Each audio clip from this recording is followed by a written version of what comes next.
दोस्तों, welcome to my YouTube channel knowledge is power. मैं शुभदीप चटर्जी आप लोगों को वेलकम करता हूं मेरे यूट्यूब चैनल पे। और आज का जो टॉपिक है वो है इंडियन कॉन्ट्रैक्ट एक्ट का section number 23। Section number 23 deal करता है regarding the definition of unlawful consideration and object. ठीक है, अनलॉफुल कंसिडरेशन एंड ऑब्जेक्ट आप लोगों को पता है कि कोई भी कंसिडरेशन अगर अनलॉफुल हो जाएगा तो कॉन्ट्रैक्ट क्या हो जाएगा, वो वॉइड हो जाएगा। Agreement will be considered as void, वो कॉन्ट्रैक्ट कभी बन ही नहीं पाएगा।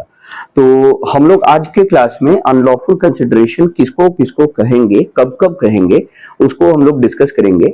और लेकिन सबसे पहले मेरा आप सबसे अपील है कि मेरा चैनल को please like share and subscribe जरूर करें। तो हम लोग शुरू करते हैं आज का टॉपिक।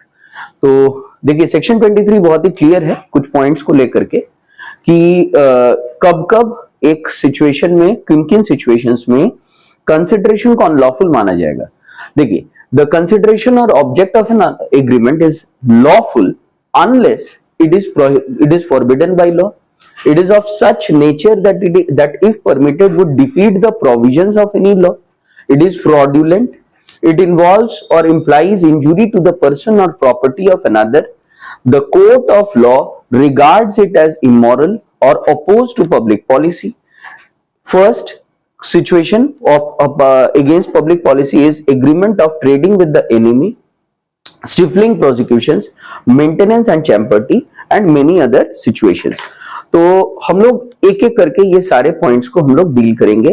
तो क्या कह रहा है ये सेक्शन कह रहा है कि नॉर्मली हम लोग किसी भी कंसिडरेशन को हम लोग नॉर्मली लॉफुल मानेंगे। ठीक है, कंसिडरेशन को लॉफुल माना जाएगा अनलेस एंड अनटिल वो इन पॉइंट्स के अंतर्गत फॉल कर रहा है। कौन कौन सा पॉइंट्स के अंतर्गत फॉल कर रहा है? देखिए, सबसे पहले हम लोग ये देखेंगे कि क्या वो फॉरबिडन बाय लॉ है, क्या कंसिडरेशन किसी ऐसे पर्पस के लिए दिया जा रहा है कि वो फॉरबिडन बाय लॉ है। तो इसके लिए आप देखिए, फॉरबिडन बाय लॉ के केस में कब कब हम लोग किसी चीज को फॉरबिडन बाय लॉ मानेंगे, उसके लिए प्रॉपर मैं आपको एग्जांपल जो है, मैं आपका जो एसबीपीडी बुक है उससे मैं आपको पढ़ के सुना दे रहा हूं। यहां पे लिखा है कि where the consideration or object is forbidden by law, the agreement is unenforceable, it is illegal and cannot become valid. Section 26, 27, 28 and 30 deal with the cases where the consideration or object of an agreement is considered unlawful. For example, if the lawful wife was alive, any agreement made by the husband to marry another is void as being forbidden by law. Thus, such agreements are illegal because they are forbidden by law. First point, X promises Y to drop a prosecution which he has instituted against Y for robbery, and Y promises to restore the value of the things taken. The agreement is void as the object for it is unlawful. मैं आपको समझाता हूँ एक एक करके। पहले robbery वाला case को मैं समझाता हूँ। मान लीजिए X जो है वो Y को उसके घर में आकर के, X के घर में आकर के रॉबरी किया। रॉबरी मतलब डकैती। तो डकैती किया, अब X उसको पकड़ लिया। ठीक है, एक्स बोला कि तुम सारा सामान हमको वापस कर दो, हम तुमको जो है पुलिस में हम केस नहीं करेंगे, एफआईआर नहीं दर्ज करेंगे, तुम मेरा सामान मुझे वापस कर दो और हम लोग खुशी खुशी सब अपने अपने रास्ते चले जाएंगे। तो आपको पता है कि रॉबरी इज अ क्राइम। ठीक है, इंडियन पेनल कोड में स्पेशली ये मेंशन्ड है कि इट इज अ क्राइम। अगर कोई व्यक्ति क्राइम करेगा आपके खिलाफ या किसी और के खिलाफ, तो वो सिचुएशन में it will become a legal compulsion upon you to report the matter to the police. आप अगर पुलिस में रिपोर्ट नहीं कर रहे हो और आप उसको साइड से उसके साथ एग्रीमेंट कर ले रहे हो कि भैया तुम हमको जो नुकसान पहुंचाए हो वो मुझे पूरा कर दो, हम अपना तुमको तुम्हारे खिलाफ केस नहीं करेंगे, तो it is completely forbidden by law. ठीक है, ये आप नहीं कर सकते हो, ये अलाउड नहीं है। अगर आप ऐसा करते हो तो आपका एग्रीमेंट वॉइड माना जाएगा, और सिर्फ वॉइड ही नहीं बल्कि ये अनलॉफुल और इलीगल भी है। ठीक है, आप अगर यहाँ पे अपने आप किसी भी क्राइम को आप अगर छोड़ दे रहे हो, क्राइम को रिपोर्ट नहीं करके आप अगर छोड़ दे रहे हो, that means you are also complicit in the crime. ठीक है, कानून मानता है कि आप भी उस जुर्म में आप भी शामिल हो और इसलिए आपके खिलाफ भी एक्शन लिया जा सकता है। तो first of all forbidden by law का ये छोटा सा एग्जांपल था।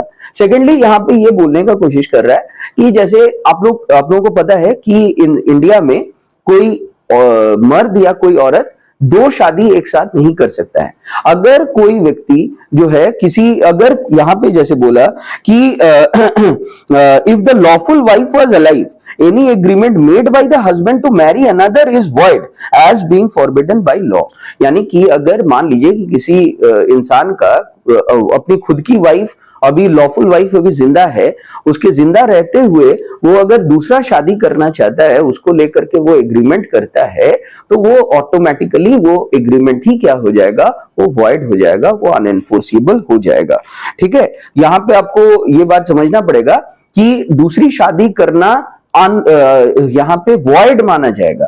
It is unlawful unless and until the first wife decides to report the matter to the police. First wife अगर रिपोर्ट करेगी ये मैटर को, तब इस केस में हस्बैंड को जो है वो सेकंड शादी करने पर उसको यहाँ पे पनिशमेंट होगा। अगर फर्स्ट वाइफ रिपोर्ट नहीं करेगी तो पनिशमेंट नहीं होगा, हालांकि अनलॉफुल ये तब भी रहेगा, ये एग्रीमेंट तब भी अनलॉफुल ही रहेगा।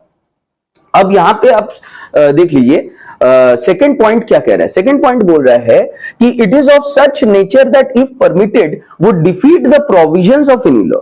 मतलब ये एग्रीमेंट अगर अलाउ कर दिया जाए तो ये किसी दूसरे कानून को या इनफैक्ट कॉन्ट्रैक्ट एक्ट के किसी प्रोविजंस को क्या कर देगा, डिफीट कर देगा। यानी कि उस कॉन्ट्रैक्ट एक्ट को या कोई दूसरे कानून का कोई मतलब नहीं रह जाएगा अगर इस तरह का एग्रीमेंट को, जहां पे इस तरह का कंसिडरेशन इंक्लूडेड है, अनलॉफुल कंसिडरेशन इंक्लूडेड है, उसको अगर परमिट कर दिया जाए, उसको अगर अलाउ कर दिया जाए, उसका अगर खुला छूट दे दिया जाए। तो यहां पे क्या कर रहा है कानून, उसको मैं आपको पढ़ के सुना रहा हूं। Where the object or consideration is of such nature that if permitted would defeat the provisions of any law, the agreement is void. Any agreement which seeks to exclude the application of law is not valid. For example, an agreement to give an allowance to the parents of an adopted boy in order to induce them to consent to the adoption would be void. जैसे मतलब बोलने का ये कोशिश कर रहा है कि अगर मान लीजिए कि आप किसी बच्चे का पेरेंट्स को आप अगर बोल रहे हो कि तुमको हम हर महीना पैसा भेजेंगे, अलाउंस भेजेंगे, तुम अपने बच्चे को हमें दे दो, हम उसको अडॉप्ट कर लेंगे। आप अडॉप्ट करने के लिए, किसी बच्चे को अडॉप्ट करने के लिए अगर आप पैसा दे रहे हो किसी बच्चे के पेरेंट्स को और हर महीना आप देते जा रहे हो, तो ये एग्रीमेंट वॉइड हो जाएगा। बिकॉज आपको पता है कि अडॉप्शन के लिए एक लीगल प्रोसीडिंग्स होता है, अडॉप्शन एक लीगल प्रोसेस के थ्रू वो जाता है। अगर आप वो लीगल प्रोसेस को फॉलो नहीं करते हो तो आप अगर किसी बच्चे को अडॉप्ट किए हो तो वो अनलॉफुल माना जाएगा, अगर प्रोवाइडेड आप किसी पेरेंट्स को उसके अडॉप्शन के लिए एग्री करने के लिए, राजी करवाने के लिए आप पैसा देने के लिए रेडी हो रहे हो। तो ये क्या करेगा, ये अडॉप्शन से रिलेटेड, चाइल्ड अडॉप्शन से रिलेटेड जो कानून है, ये कानून को वो क्या कर देगा, इनवैलिडेटेड कर देगा अगर ऐसा कंसिडरेशन को अलाउ कर दिया जाए इंडिया में। तो इसके बाद आप देखिए थर्ड पॉइंट में लिखा है कि इट इज फ्रॉडुलेंट। मतलब ये जो अनलॉफुल कंसिडरेशन है ये कंप्लीटली किसी के साथ धोखा करने के लिए, फ्रॉड करने के लिए किया गया था। मैं इसको भी आपको एक एग्जांपल के साथ यहां से कानून में जो लिखा है उसको मैं पढ़ के सुना रहा हूं। बोल रहा है कि any agreement which is entered into two include fraud is void. For example, an agreement for the sale of goods for the purpose of smuggling them is void and the price of the goods cannot be recovered from the buyer। मतलब ये कि अगर कोई agreement आप कर रहे हो ताकि स्मगलिंग का सामान जो कि इंडिया में अनलॉफुली लाया गया है, उस स्मगलिंग के सामान के साथ डील किया जाए, तो automatically smuggling since it is forbidden by law, smuggling since Indian penal code में पनिशेबल ऑफेंस है, तो आपके द्वारा किए हुए कॉन्ट्रैक्ट को या अनलॉफुल कंसिडरेशन को यहां पे माना जाएगा कि वो आपके एग्रीमेंट को वॉइड बना चुका है और इलीगल तो डेफिनेटली वो बन चुका है। इसके बाद नेक्स्ट पॉइंट क्या कह रहा है, देखिए, if it involves or implies injury to the person or property of another। यानी कि ये जो कॉन्ट्रैक्ट है, ये जो एग्रीमेंट है, वो इंजुरी पहुंचा रहा है, वो किसी को हार्म पहुंचा रहा है। अगर ये एग्रीमेंट को अलाउ कर दिया जाए तो किसी के प्रॉपर्टी को इंजुरी पहुंचेगा, किसी व्यक्ति को इंजुरी पहुंचेगा। तो यहां पे देखिए the object or consideration of an agreement is unlawful, यहां पे लिखा है कि law protects property and person. Law जो है वो प्रॉपर्टी एंड पर्सन दोनों को प्रोटेक्ट करता है। The object or consideration of an agreement is unlawful if it tends to injure the person or property of another. For example, an agreement to pull down another's wall is unlawful, injury is criminal or wrongful then. यानी कि अगर आप किसी व्यक्ति का building तोड़ने का agreement करते हो, किसी का घर तोड़ने का एग्रीमेंट करते हो, तो आपके द्वारा किया हुआ एग्रीमेंट किसी का पर्सनल प्रॉपर्टी को इंजुरी पहुंचा रहा है, चोट पहुंचा रहा है, तो देयरफॉर ऑटोमेटिकली ये एग्रीमेंट आपके द्वारा जो आपने एग्रीमेंट किया उसको क्या माना जाएगा, उसको वॉइड माना जाएगा। और भी यहाँ पे एग्जांपल्स हैं, आप देखिए यहाँ पे एग्जांपल में ये लिखा है कि अगर कोई व्यक्ति किसी दूसरे व्यक्ति को किसी न्यूज चैनल में जाकर के वो पैसा देता है ताकि किसी दूसरे व्यक्ति के खिलाफ डिफेमेटरी कमेंट्स किया जाए, गलत तरीके से उसको बदनाम किया जाए, तो ऑटोमेटिकली एग्रीमेंट क्या हो जाएगा, वो वॉइड हो जाएगा। तो हम लोग ये पॉइंट तक डिस्कस किए थे, that is injury to the person if it involves or implies injury to the person or property of another. यानी कि अगर आप ऐसा एग्रीमेंट करते हो ताकि किसी का बिल्डिंग को, किसी के घर को, किसी के पर्सनल प्रॉपर्टी को किसी भी तरह से नुकसान पहुंचे, तो ऑटोमेटिकली वो एग्रीमेंट क्या हो जाएगा, वो वॉइड माना जाएगा। इसके लिए अगर आप किसी को कुछ कंसिडरेशन दिए हो तो वो कंसिडरेशन को अनलॉफुल माना जाएगा। अगर आप किसी भी न्यूज चैनल को पैसा दे रहे हो ये न्यूज चलाने के लिए, कोई गलत न्यूज चलाने के लिए, कि किसी को बदनाम करने के लिए, तो इन दैट केस सिंस किसी के रेपुटेशन को आप हार्म पहुंचाने का एग्रीमेंट कर रहे हो और इसीलिए आप उस न्यूज चैनल को जो भी कंसिडरेशन दोगे उसको अनलॉफुल कंसिडरेशन के कैटेगरी में हम लोग डाल देंगे। आप किसी को बदनाम नहीं कर सकते हो, ठीक है, अनलेस एंड अनटिल आपके पास प्रॉपर सबूत है कोई मैटर को लेकर के, और उसके लिए भी न्यूज चैनल में आपको नहीं जाना चाहिए। आपको अगर अगर आपके पास प्रॉपर सबूत है कि किसी ने कोई गलत काम किया है, तो आपको वहां पे पुलिस में जाना चाहिए। आप न्यूज चैनल में जाकर के किसी को झूठ मूठ का बदनाम करने को लेकर के आप अगर एग्रीमेंट करोगे तो उसको वॉइड माना जाएगा। नेक्स्ट पॉइंट यहां पे ये डिस्कशन कर रहा है कि if the court regards it as immoral, the court of law, ये देखिए, the court of law regards it as immoral or opposed to public policy। Court of law क्या करता है, किसी सिचुएशन में कोई एग्रीमेंट को अनलॉफुल की कैटेगरी में इसलिए डालता है क्योंकि वो दूसरे जनता को, दूसरे लोगों को क्या कर रहा है, हानि पहुंचा सकता है अगर इसको अलाउ कर दिया जाए तो आप देखिए यहाँ पे इसमें कुछ पॉइंट्स मैं डील कर रहा हूं क्योंकि है बहुत सारे पॉइंट्स, सब डील करना अभी पॉसिबल नहीं है, मैं लेटर वीडियोस में डिस्कस करूंगा। तो सबसे पहला पॉइंट क्या है, agreement of trading with the enemy. आपको पता है कि एलियन एनिमी के साथ आप एग्रीमेंट नहीं कर सकते हो। एलियन एनिमी कौन होता है, ऐसा कोई व्यक्ति जो इंडियन सिटीजन ना हो, ठीक है, और वो किसी ऐसे फॉरेन नेशनल हो, एक ऐसे देश का नेशनल हो जिसके साथ आपके देश का यानी कि इंडिया का कोई ना कोई वॉर सिनारियो चल रहा है, चाहे वो डिक्लेयर्ड वॉर हो या अनडिक्लेयर्ड वॉर हो। जैसे फॉर एग्जांपल इंडिया और पाकिस्तान के बीच में कभी कभी प्रॉब्लम्स हो जाता है, तो जिस समय डिक्लेयर्ड या अनडिक्लेयर्ड वॉर चल रहा होगा इंडिया के साथ पाकिस्तान का, पाकिस्तान के किसी भी व्यक्ति के साथ आप अगर एग्रीमेंट करते हो रिगार्डिंग ट्रेडिंग, ठीक है, किसी भी ट्रेड से रिलेटेड किसी भी बिजनेस डीलिंग आप कर रहे हो, आप हो सकता है कि कोई गलत काम नहीं कर रहे हो, नॉर्मल ट्रेडिंग कर रहे हो, लेकिन उस समय भी आप जो भी कंसिडरेशन उस व्यक्ति को दोगे उसको अनलॉफुल कंसिडरेशन के कैटेगरी में डाला जाएगा। इसके बाद नेक्स्ट पॉइंट है स्टिफलिंग प्रोसिक्यूशंस। दोस्तों स्टिफलिंग प्रोसिक्यूशंस का मतलब क्या होता है, स्टिफलिंग प्रोसिक्यूशंस का मतलब होता है कि पैसा देके कोई भी क्रिमिनल प्रोसीडिंग्स को ड्रॉप करवा देना। मतलब मान के चलिए कि आपने चोरी किया किसी के साथ, किसी के घर में आपने चोरी किया और वो मतलब आपने उसको, वो व्यक्ति जो है आपके खिलाफ क्रिमिनल प्रोसीडिंग्स इनिशिएट किया, ठीक है, under section 420 of the Indian penal code. तो आपने जाकर के उसको बोला कि भाई मैं तुमको पैसा दे रहा हूं, मेरे खिलाफ जो प्रोसीडिंग्स है, मेरे खिलाफ जो कोर्ट प्रोसीडिंग्स है उसको तुम क्या कर दो, वापस ले लो। तो इंडिया में ये चीज बहुत ज्यादा मतलब रैम्पेंटली होते रहता है, गलत प्रैक्टिस है ये। इसको बोला जाता है स्टिफलिंग प्रोसिक्यूशन। आप पैसा दे करके अगर आपके खिलाफ जो क्रिमिनल प्रोसीडिंग्स इनिशिएट हो रहा है उसको ड्रॉप करने का अगर आप ये दे रहे हो, आप अगर पैसा दे रहे हो, तो ये चीज अनलॉफुल कंसिडरेशन के कैटेगरी में डाला जाएगा, ये एग्रीमेंट ही वॉइड हो जाएगा। It is void as well as illegal. इसके बाद next point is maintenance and champerty. Maintenance का एंड चैम्पर्टी, इसका मतलब क्या होता है दोस्तों? मान लीजिए एक्स और वाई के बीच में कोई लीगल सूट चल रहा है। अब वाई जो है वो फाइनेंशियली थोड़ा सा वीकर है, ठीक है, he is unable to maintain the lawsuit, क्योंकि लीगल प्रोसीडिंग्स को मेंटेन करने के लिए काफी सारे पैसा खर्च करना पड़ता है, वकील का चार्जेस होता है, वकील का फीस होता है, द वेरियस लीगल पेपर्स को ड्राफ्ट करना पड़ता है, कोर्ट में बहुत सारे कागज वगैरह जमा करना पड़ता है, दौड़ा दौड़ी करना पड़ता है, तो इसमें काफी सारे खर्चा होते हैं।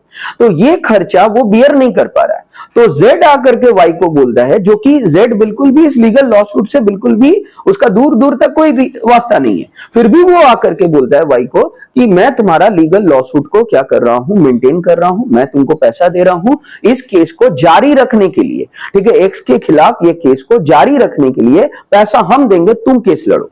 तो ये जो है this is called as maintenance. इसको यहां पे कानून में इसको क्या कहा जाएगा? मेंटेनेंस कहा जाएगा।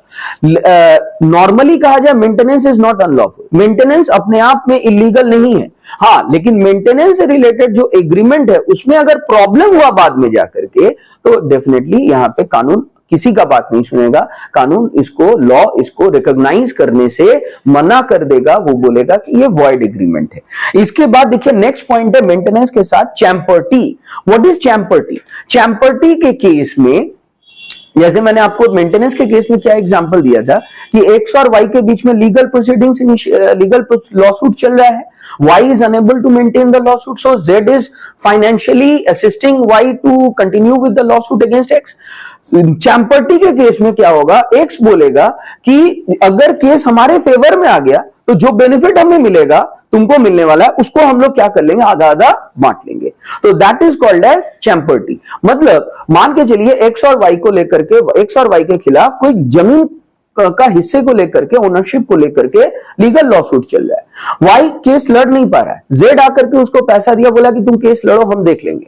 फिर वो एग्रीमेंट उसी समय कर लिया कि अगर लैंड का लीगल ओनरशिप कोर्ट के द्वारा तुमको अवार्ड किया गया, तुम अगर ये केस जीत गया, तो जमीन को हम लोग क्या कर लेंगे? आधा आधा हिस्सों में बांट लेंगे, आधा तुम रख लेना, आधा हम रख लेंगे।